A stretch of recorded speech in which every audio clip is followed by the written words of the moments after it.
Few more people who are looking for seats, but we are going to go ahead and get started. Good evening, everyone. Good evening.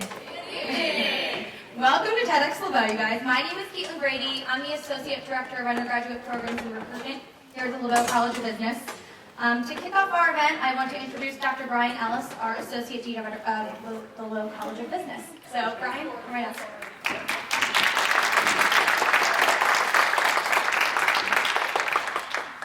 Thank you, Caitlin. What a nice turnout. Thank you guys for being here tonight. And good evening. TEDx Lebow is a tradition here at Lebow College of Business that reflects the authenticity of our students and a dedication to Lebow's body of inclusion. TEDx Lebow serves as a platform for our students, both at the undergrad and graduate level, to speak their truth and showcase their true, authentic selves. TEDx Lebow sets the stage for our students to speak on a topic under the umbrella of diversity and inclusion. Diversity can mean many things, whether it's race, religion, or as we'll see here tonight, diversity of thought. Tonight, we will hear from the following students: Shivani Patel, Will Crowley, Arushi Bhatia, and Danielle Senior. Students, thank you for sharing your stories with us here tonight. I'm excited to not only welcome those of you in attendance with us physically, but to also welcome our prospective students joining us via live stream. Hello to all of you. This is just a small taste of what we do here at Lebow, and we hope you enjoy tonight. I now invite Caitlin Brady back to the podium to introduce our mentors. Thank you. Thanks, Brian. Behind each of the speakers tonight is the support of faculty and staff mentors who have been helping these students prepare. These mentors serve on Lebow's Diversity and Inclusion Group, a committee who strives to enhance the portfolio of programs that Lebow offers in this space. Our mentors will have the honor of introducing each of their student speakers. Mentors, please stand when I call your name. Kevin Montgomery, Kim Williams, Shauna Morse, Vanessa Herrera, Ashley Latour, Nor Jemmy, and Raquel Arredondo. These students. So without further ado, I would like to bring Shauna Morse and Nora Jemmy to the podium to introduce our first speaker.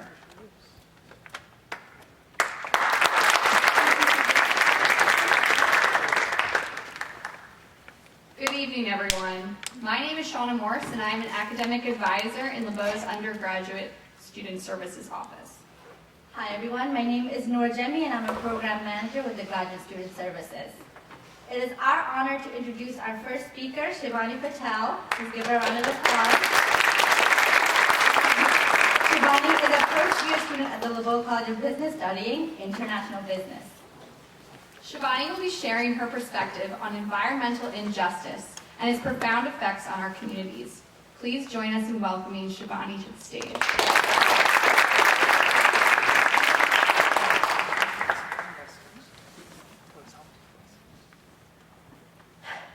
Imagine this.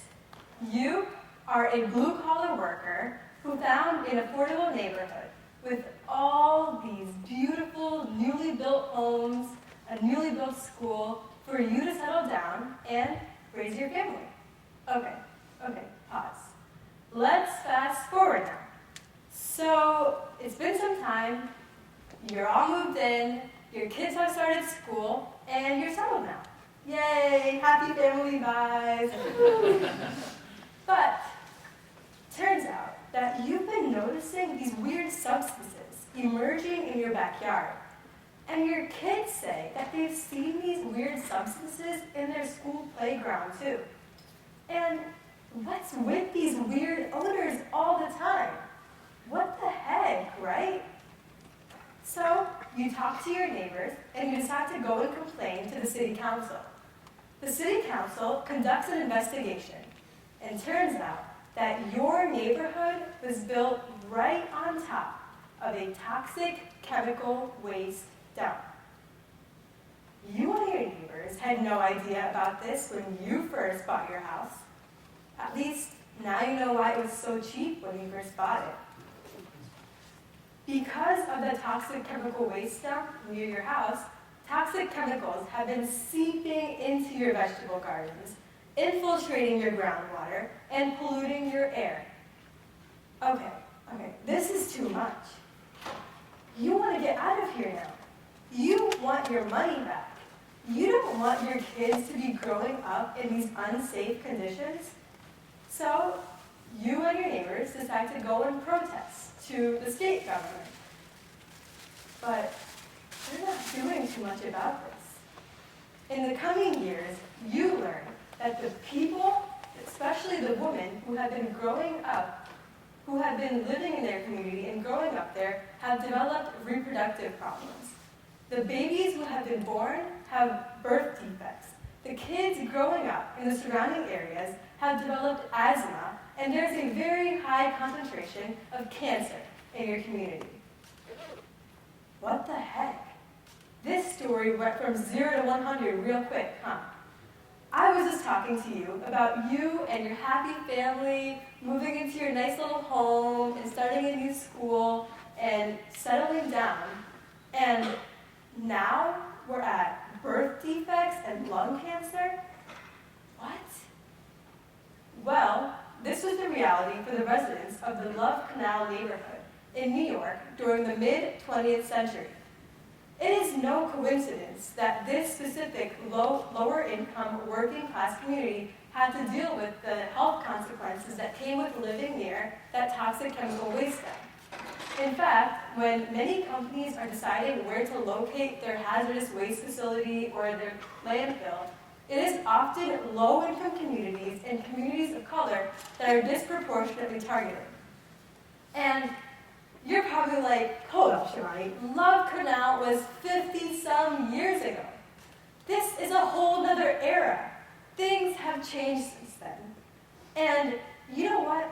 That's exactly what I thought when I first learned about Love Canal in my history class when I was in high school.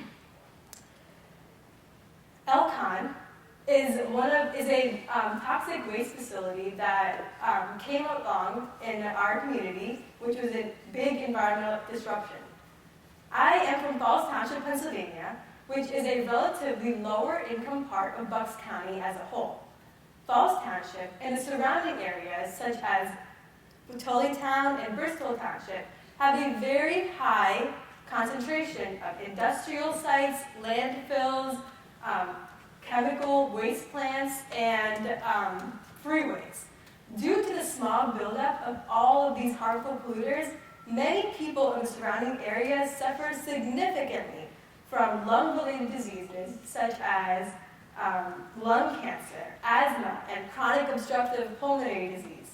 And if all of this wasn't enough, my community was and still is battling another environmental injustice of its own. About 5 years ago, a company called Elcon proposed building a toxic waste treatment facility about 5 minutes away from the Delaware River. If this facility got approved, then the air pollution from it could amplify the risks of the already existing lung-related diseases that the residents of my community suffer from. And if there was to be an accident, it could jeopardize the drinking water of nearly 16 million people. I don't know if you guys heard me correctly. I just said 16 million people. That's a lot of people's drinking water that could be affected. And for the past 5 years, activists in my community have been pushing against the approval of Elcon, and me too, more so in the past year. The Department of Environmental Protection has rejected Elcon's application multiple times throughout the past 5 years. But Elcon continues to resend their application back. Currently, we are still waiting to hear back from the DEP's decision. The location that Elcon chose for its site is no coincidence. Sound familiar? Remember Love Canal? Why did this company decide to locate its first facility in my lower income working class suburb? I mean, something like a toxic waste facility would never be proposed in the land of my neighboring wealthier communities like Doylestown or Newtown. This is an example of environmental injustices occurring today. Americans across the country, especially lower income Americans and communities of color, are suffering from the health consequences that come with living near harmful polluters such as these. And when industries are deciding where to locate their facility, it is often lower income communities and communities of color that are disproportionately targeted. Think about it. You may have heard of some of these names in the news lately. Number one, Flint, Michigan. The fact that the lead water contamination of their drinking water has not been resolved since the year 2014 is not a coincidence.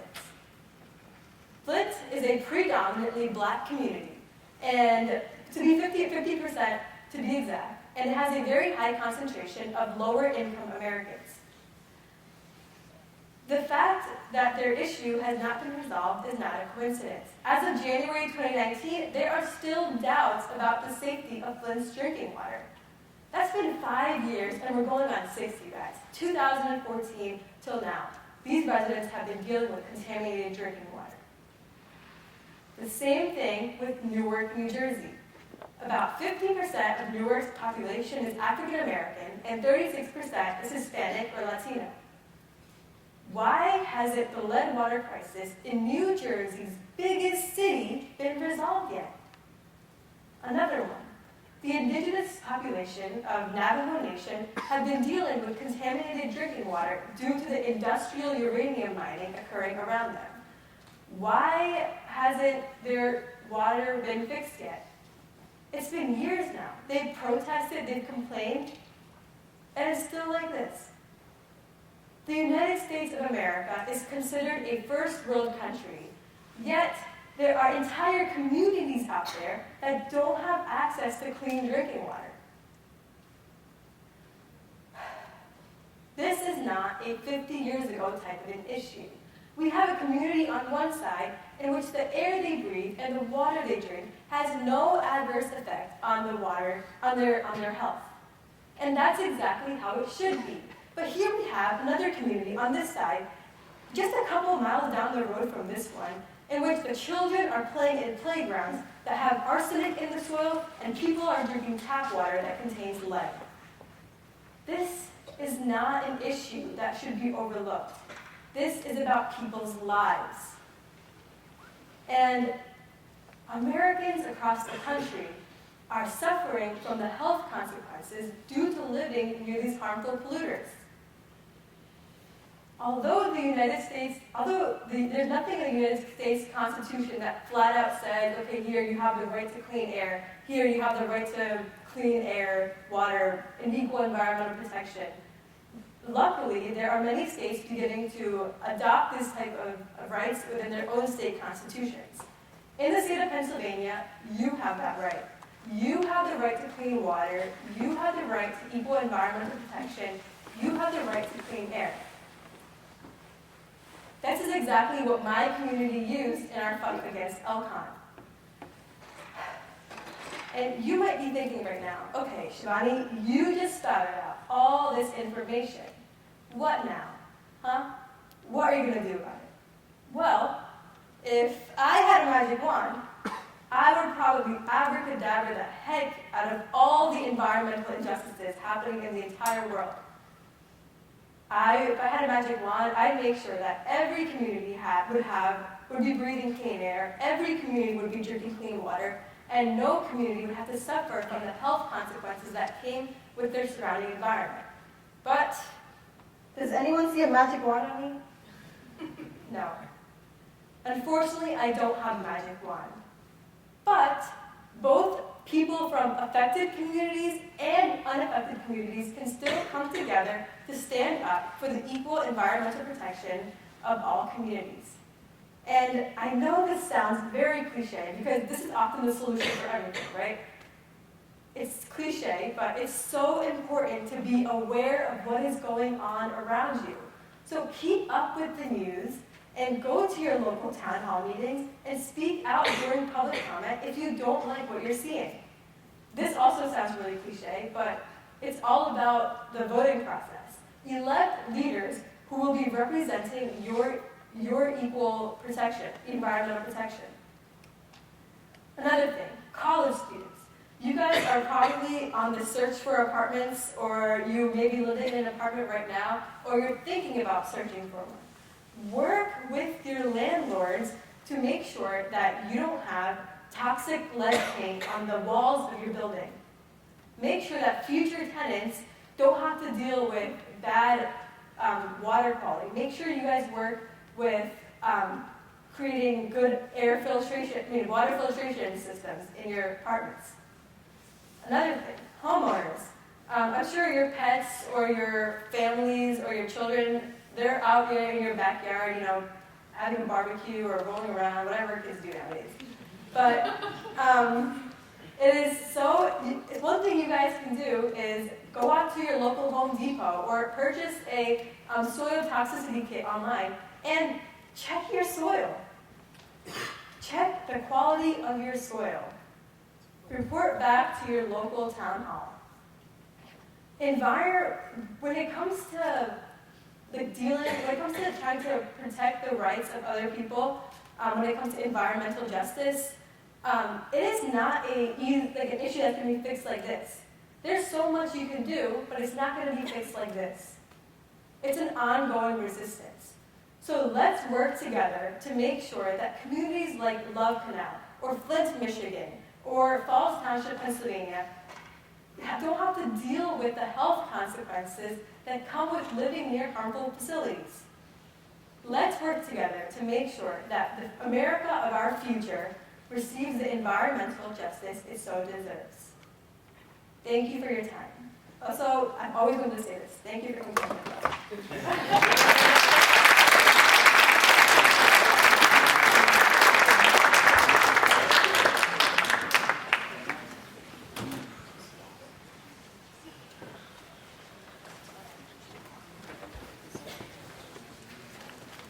Good evening, everyone. My name is Kevin Montgomery. I am the Director of College Operations here at Lebow College of Business. Hello, my name is Raquel Redondo. I am the Associate Director for Graduate Career Services here in Lebow. Our next speaker is Will Crowley. Will is a graduate student at the Lebow College of Business pursuing his Master of Science degree in Business Analytics. Will's topic encourages all to take ownership in the inclusive design of mental health. Please join me in welcoming. Please join us in welcoming Will. So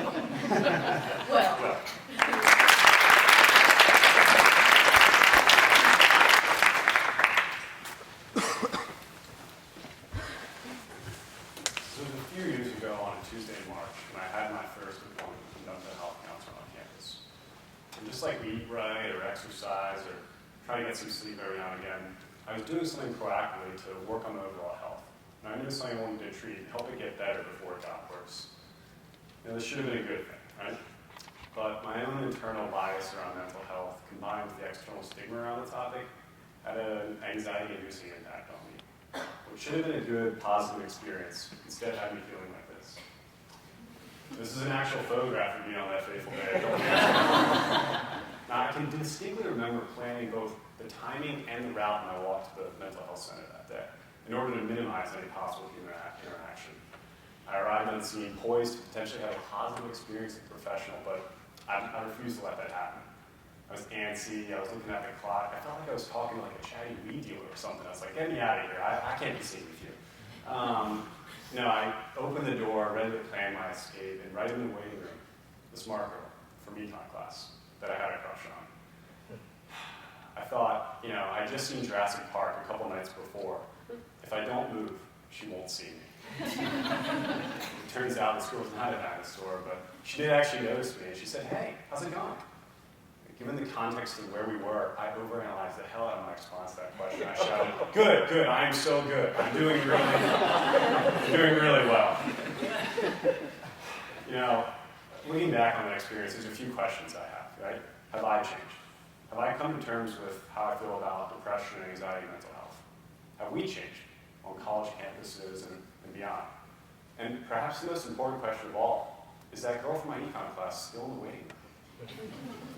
Now, fast forward to today, I'm a graduate student here at Drexel studying data analytics, and I also lead marketing at Neuroflow, a mental health tech company just down the street in Center City, Philly. We built a mobile application that helps support and reward people for working on their mental health.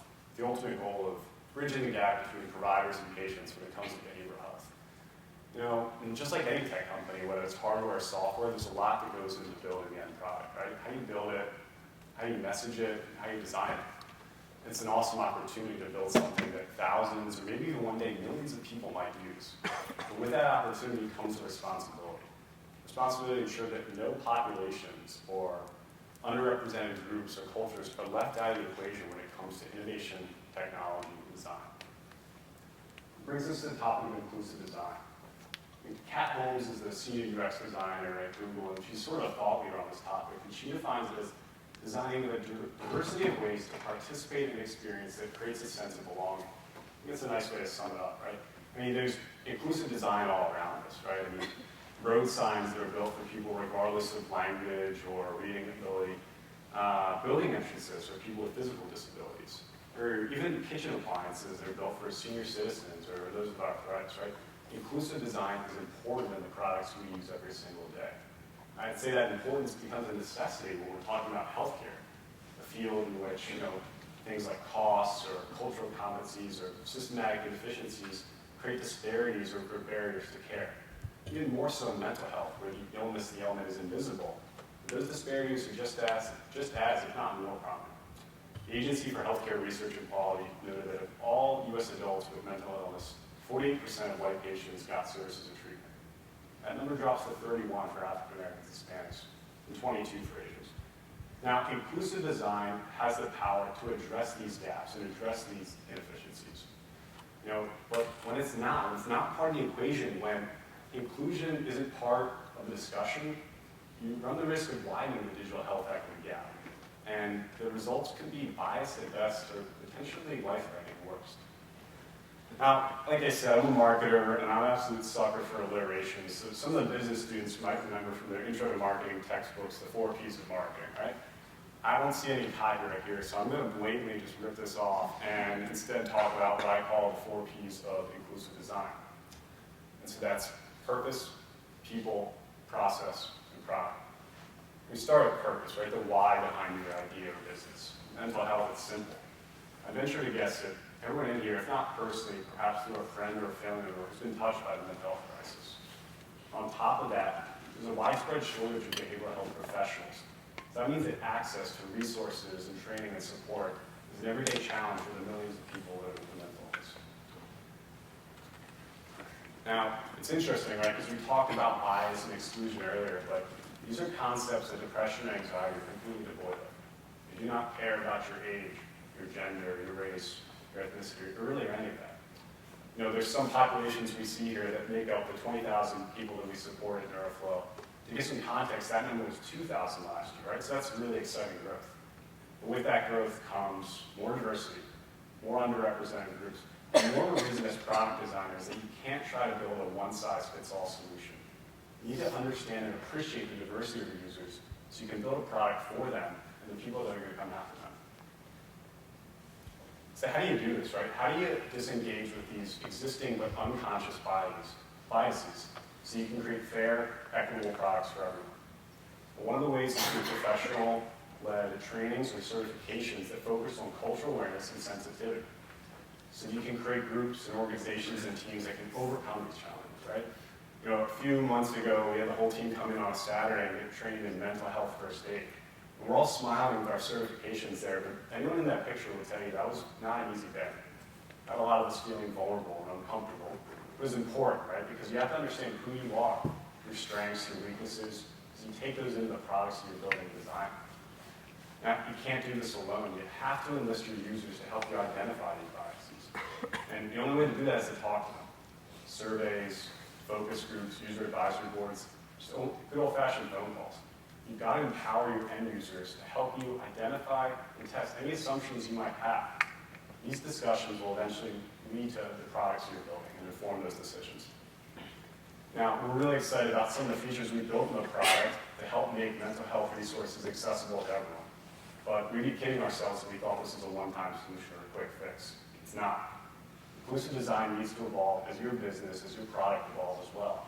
You need to keep creating ways for more people to engage with your services. Make sure that those experiences are comparable and equitable across all populations and groups. Now, we return to our friend here because I believe that no one, especially here at Drexel, should have to feel like this when it comes to working on or addressing their mental health. The university has invested a lot of resources, both peer and professional led, to help students access help whenever, however, and wherever they'd like. Now, we talked about the opportunity, or really rather the necessity, of applying this idea of inclusive design to mental health. But this can and should go beyond mental health, right? I'd ask you to think broader about the application of it. You know, whatever you're studying right now, whatever career path you might choose in the not-too-distant future, how can you take a fresh, new approach at what you're building, what you're designing, what you're bringing into the world, so that everyone, no matter who they are, where they come from, or what they look like, can benefit from it. Thank you.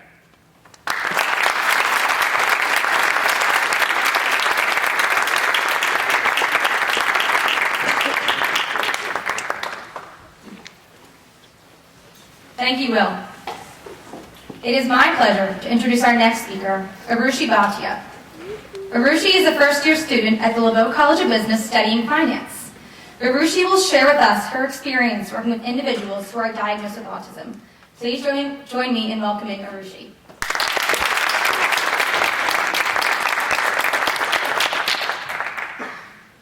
Hi, everyone. Can you hear me? Okay. Hi, everyone. My name is Arushi, and welcome to my TED Talk. I want to start off by saying that I'm in no way any expert in any developmental disorder. I'm not a doctor nor a medical professional. I'm just a student here at Lebow studying finance and had the amazing opportunity to work with people who have been diagnosed with autism. Now, everyone has had some type of experience with someone who has been diagnosed with autism. Whether that's been a positive or a negative experience, let me start off by explaining what exactly autism is. Autism is a developmental disorder that impairs social skills, communication skills, and behavior.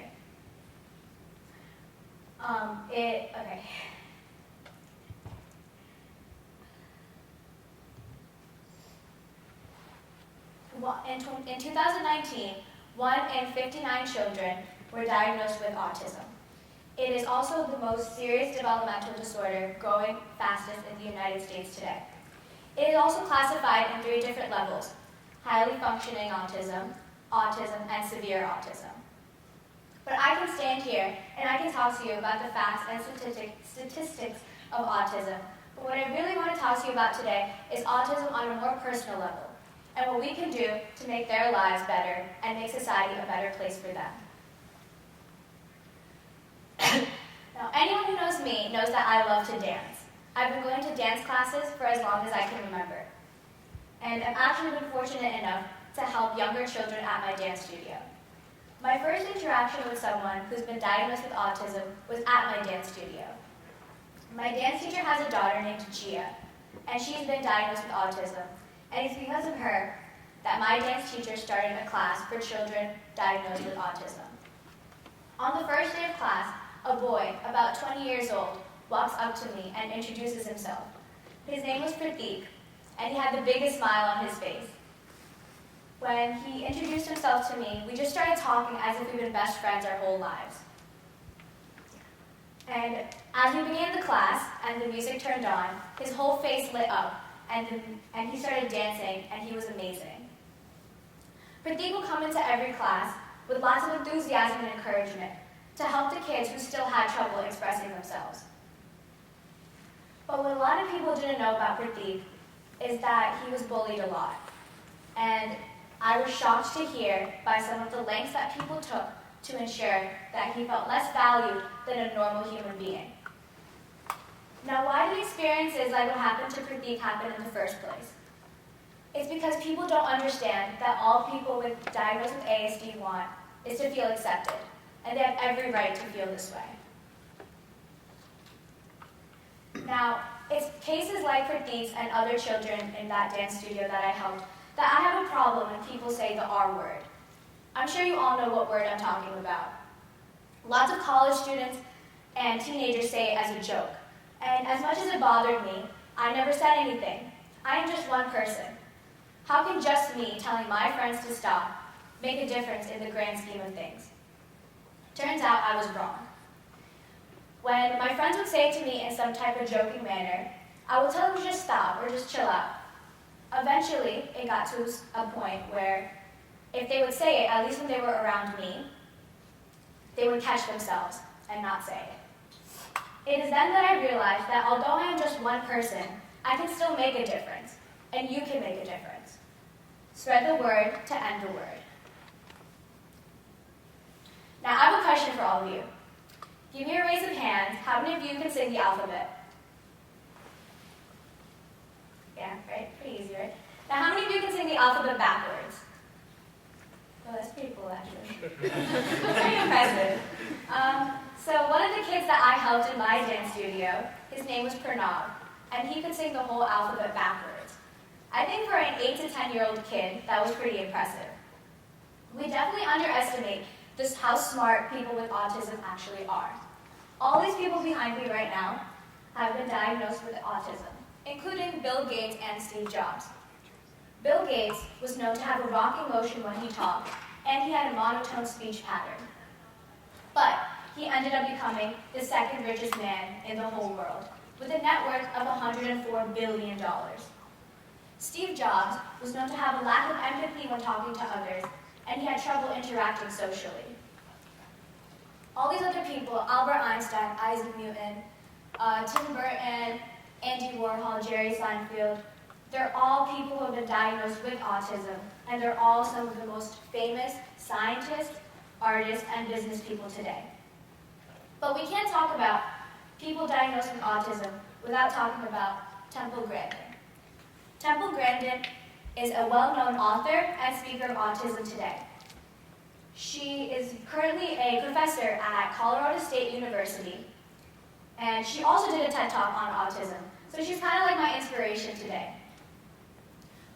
Temple Grandin, when I was researching Temple Grandin, there was a section on her website about labels and how to get special services in school for kids, you need to have some type of label, whether that's ADHD, autism, a learning disability, or something of that sort. What people don't realize is that these labels sometimes hold parents back from teaching and kids from learning regular practical skills. But these kids are smart. They might need some type of solid routine, but that doesn't mean they can't do math, or they can't draw, or they can't code. These kids might have a label on them, but that doesn't mean that they can't change the world. Now, I'm not saying they're all going to grow up to be like Steve Jobs, but I'm saying that the world needs all kinds of minds. And we should all try to embrace and accept the fact that everyone's minds are different. Now, people with ASD, their minds work a little bit differently than ours. They have more of a creative mindset.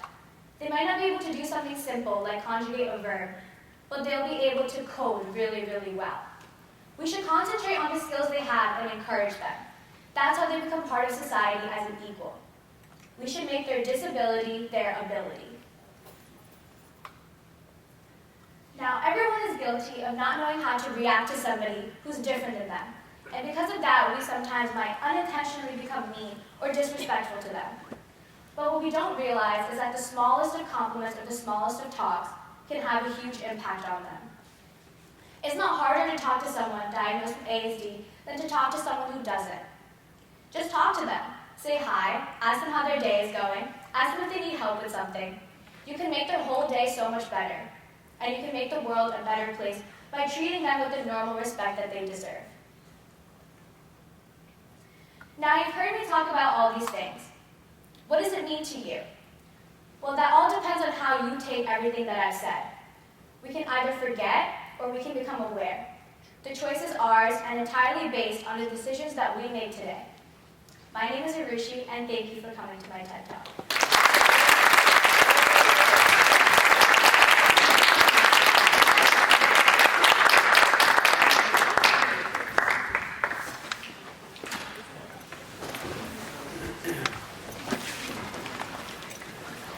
Thank you, Arushi. Hello, everyone. My name is Chris Finnan, and I'm a clinical professor here in the Lebow College of Business. And I'm honored to introduce our final speaker for tonight, Danielle Singh. Danielle is a pre-junior at the Lebow College of Business studying business and engineering. Her topic is the power of perspective, how one cup of coffee can have a significant impact. Please join us in welcoming Danielle to the stage.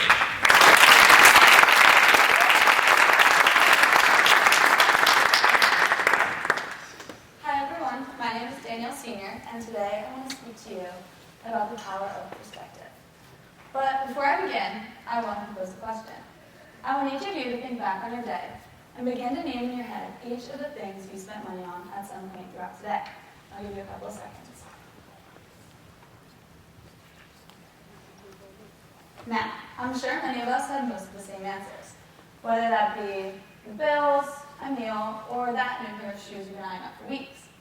However, one purchase that probably slipped your mind, and one I'm sure almost every person in this room could agree on, was coffee. I'll admit, I began my day the same way I always do.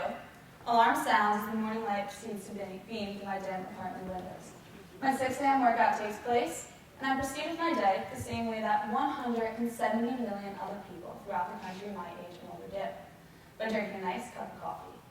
I walked only about 20 feet to the nearest Wawa and proceeded to pay $1.94 for the coffee that would supposedly get me through the day. However, what if I now told you that this $1.94 was not only your allotted expenditure for just your coffee, but for all of life's other expenses that really do get you through the day? Unfortunately, this is the often overlooked reality that 736 million people across the world are facing on a daily basis, living off of less than $1.90 a day to cover all of their personal and familial needs. Out of this 736 million, 413 million members are dwelling in regions of sub-Saharan Africa, with that number continuing to increase every single year. Currently out of reach awaits their chance for exposure and enlightenment into the one source which single-handedly offers their escape. The cost of this escape is the daily school fee of $1.25. $1.25. 5 whole quarters. Or just half the price of your Grandin Starbucks coffee. The cost for schooling seems doable, right? Yet, across the world, 236 million children are denied access to education. 136 million girls never get enrolled at all. And in sub-Saharan Africa, most are withdrawn from marriage by age 18. Out of those to whom schooling is granted, less than half actually complete their education, being pulled out at a young age to attend to other familial needs and to help improve the economic situations of the household. So now let me ask you this. How is a country ever supposed to achieve increased economic prosperity when the next generations have no choice but to continue to live in the impoverished reality upon which they grew up? A reality in which the $1.25, which it would cost them to go to school, doesn't even come close to making it in the family's $1.90 a day budget. Well, knowing what we now know, let's get a little creative. So what if every coffee shop donated $1 for every 10 cups sold to account for this 1 in 10 people who live under $1.90 a day? Well, since there's 24,000 big name coffee shops throughout the country, each averaging sales of about 250 cups a day, that means $6 million are being made daily on the sale of coffee alone. So, if every coffee shop did donate 1 in 10 for every 10 cups sold, $1 for every 10 cups sold, that would mean $600,000 could be made in one day on the sale of coffee. With this $600,000, you can send 480,000 kids to school per day in sub-Saharan Africa. And what would equate to less than 24 hours of raising money? The provided funds would be sufficient enough to send 110 children to school until the end of their secondary education. 13 whole years. If 13 years seems like a long time, I want to highlight that this is also enough to finance the building of 48 brand new schools. A key metric which depicts the long-lasting impact that this type of monetary support could have on these communities as a whole. A habitual and unquestioned payment, which 170 million of us are making every single day, analyzed in a way like never before. So, what would be the return on investment of you not investing your $1.25 in coffee, but instead in the education of a child currently denied that right somewhere else in the world? The answer is a sub-Saharan economy that would spike higher and faster than ever before, and families would face a multitude of both health and financial benefits. If all of us could change our perspective for one day and give up that cup of coffee we can easily survive without, we could help provide thousands of children with accessibility to something as simple, yet monumental, as the lasting impacts of an education. For girls alone, the impacts are as monumental as these. A girl in school marries at a later age, has a smaller family with much less infected illness, earns twice as much as she otherwise would have, has knowledge of her rights, and is confident enough in her voice and opinions to speak in a manner strong enough to change the standards of her time. In giving them an education and a voice, we open up the doors to opportunities that will make them key influencers in both the working world and in their communities. An influence so large that it's estimated to have the potential to raise the GDP from anywhere between $15 and $30 trillion. We know this because it's been proven that decreasing gender parity gaps and giving women more of a say and opportunity in the workplace has consistently increased the profitability and productivity of businesses all throughout the country. In giving them an education and a voice, we open up the doors to opportunities that will make them key influencers in both the working world and in their communities. One day and one cup of coffee, that is all it takes. And I'm telling you that education is a voice. A voice is influence. Influence is power. Power to stand for something larger than yourself and larger than barriers which held you down in your community all the years before. And the price of this voice, an investment in a child's education for 13 years, would amount to a total of $5,431.58, which, when viewed in incremental payments, can be provided through the price of a cup of coffee a day. A drink, a beverage so commonplace in the world of academia and profession, suddenly carries a whole new equivalency of power. The price of the cup that's supposed to get you through work or school can now be the impetus that provides those same opportunities to millions of underprivileged children unexposed to these luxuries in the first place. One day and one cup of coffee. That is all it takes. Thank you.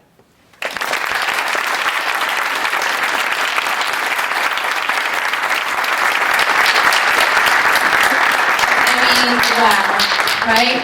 Will, Shivani, Arushi, Danielle, one more round of applause for you. Seriously amazing, amazing job. Thank you all so much for sharing your heart and sharing your stories with us tonight. For our students who are joining us live stream, I hope you guys enjoyed your time here with us at Drexel Lebow. For our current students, if you guys were inspired here tonight, we do this twice a year, so consider applying to give a TED Talk in the spring term. Another opportunity in keeping with the value of inclusion that Lebow holds, next week is International Education Week.